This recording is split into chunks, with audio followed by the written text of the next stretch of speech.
music is always there to tell you sort of the subtext of what's happening in a scene. Music is there to support the emotional side of a story.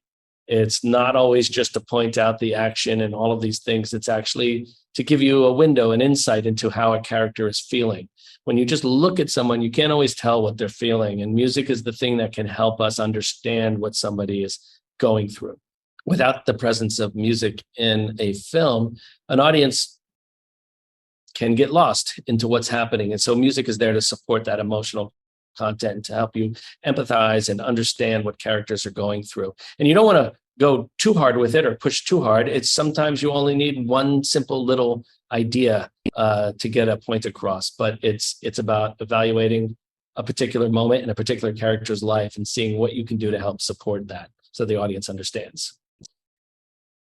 Pixar's relationship to storytelling is I guess the best way to describe it is it's about always going for the truth and the honesty in a particular moment. Many animated films are there to tell the joke and nothing but the joke. And Pixar refuses to sacrifice the truth behind a story, the actual feelings that characters have. They're not afraid to be bold enough to say, no, this character is incredibly sad right now. This character is going through a tough situation. And the reason that I feel they're so successful is because people can identify with those ideas. People identify when somebody is sad, somebody they know is sad, or somebody in front of them is going through a tough situation.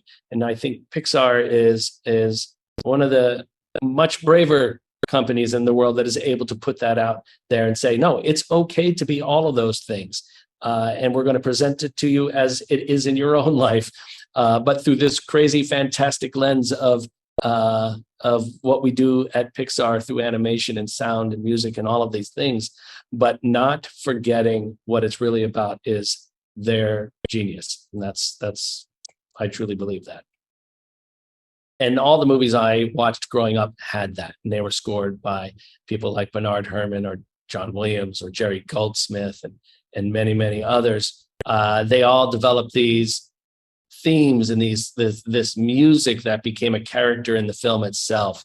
And I was drawn to that immensely growing up. So for me, I wanted to do the same for this movie, was to create themes for Buzz and for Zurg and for Izzy and have them be characters themselves in the movie that could help tell what the characters are doing, what they're thinking, what they're feeling.